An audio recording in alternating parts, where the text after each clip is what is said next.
Taifa la Mungu, tumsifu Yesu Kristo. Karibuni katika tafakari ya leo Alhamisi. Somo letu la kwanza linatoka katika kitabu cha nabii Yeremia, ile sura ya 7 aya ya 23 hadi 28. Injili yetu inatoka katika Injili ya Mtakatifu Luka, ile sura ya 11 aya ya 14 hadi 23. Tusikilize Injili. Yesu alikuwa akitoa pepo bubu. Ikawa pepo alipotoka, yule bubu akanena. Makutano wakastaajabu.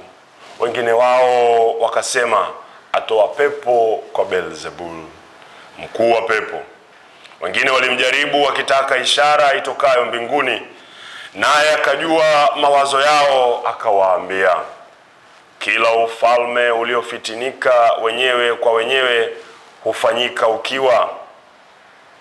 Shetani naye amefitinika juu ya nafsi yake, na nyumba juu ya nyumba huanguka.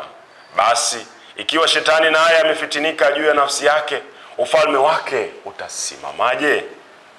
Kwa kuwa ninyi mnasema kwamba mimi natoa pepo kwa Beelzebul, basi kama mimi nikitoa pepo kwa Beelzebul, wana wenu je, huwatoa pepo kwa nani? Kwa sababu hiyo hao ndio watakao hukumu. Lakini ikiwa mimi natoa pepo kwa kidole cha Mungu, basi ufalme wa Mungu umekwisha kuwajilia.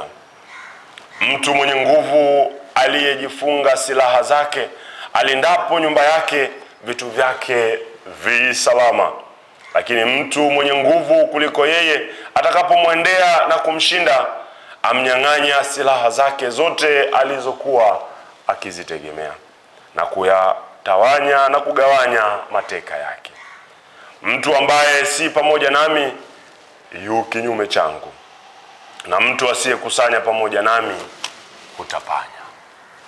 Hilo ndilo neno la Mungu. Ndugu wapendwa sana, karibuni katika tafakari hii ya siku hii ya Alhamisi, Dominika hii ya 3 ya Kwaresma, ambapo leo hii tunaona ni jinsi gani Kristo mwenyewe anavyotuambia nguvu aliyokuwa nayo juu ya zile nguvu tunaita nguvu hata za giza, nguvu ya shetani, nguvu ya mazingira ambayo hayashabiani na Mungu.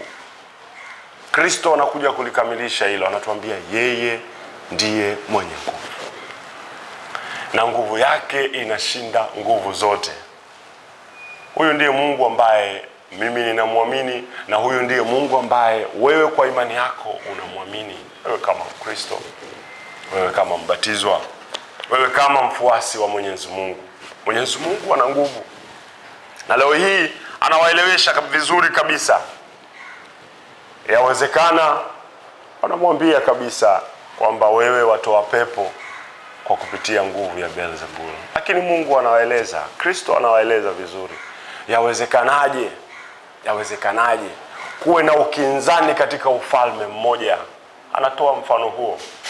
Hii inamaanisha ya kwamba Mwenyezi Mungu anakinzana kabisa na nguvu hii ya shetani. Yeye anakuja kama mfalme mwema, lakini Beelzebul anakuja kama mfano ambao sio mfano wa nguvu zile za neema wala baraka.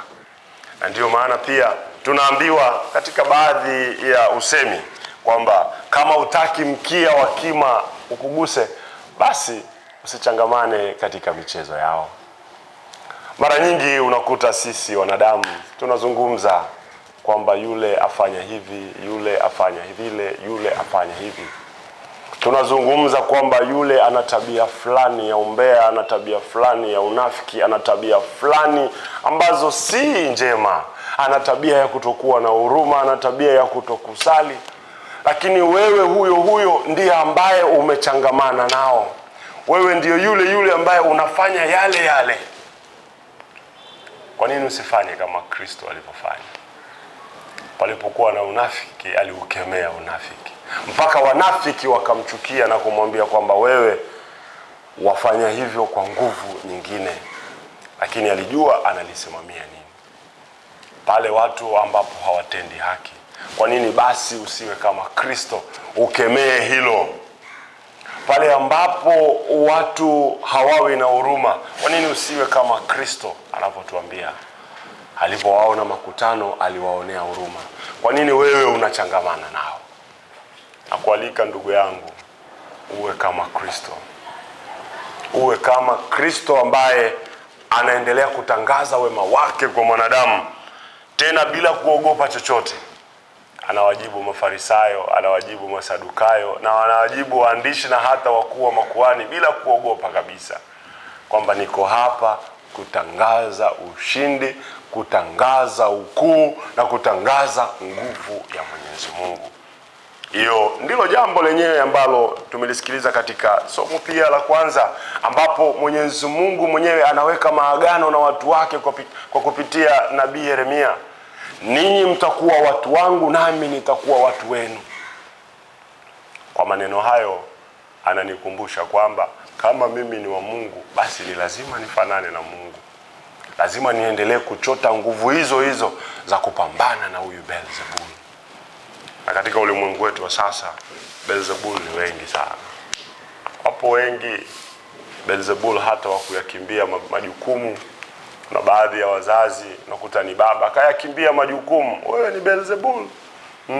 Unakuta ni mama kayakimbia majukumu kwa watoto yake, wewe ni Beelzebul. Yawezekana wewe hata ni kiongozi, baba wa serikali au hata wa kanisa, umeyakimbia majukumu yako, wewe ni Beelzebul.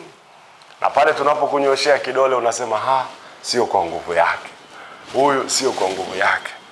Na hata baadhi ya vijana siku hizi wengi wanayakimbia majukumu yao, wanayakimbia majukumu ya kisakramenti, wanayakimbia majukumu ya kifamilia. Labda mimi na wewe kijana mwenzangu, labda yawezekana pia wewe ni Beelzebul. Akikukemea Kristo, usinyoshe kidole tena kumwambia wafanya hivyo kwa nguvu fulani. Anafanya hivyo kwa nguvu yake ya kimungu. Ananikumbusha wajibu wangu na anakukumbusha wewe wajibu wako.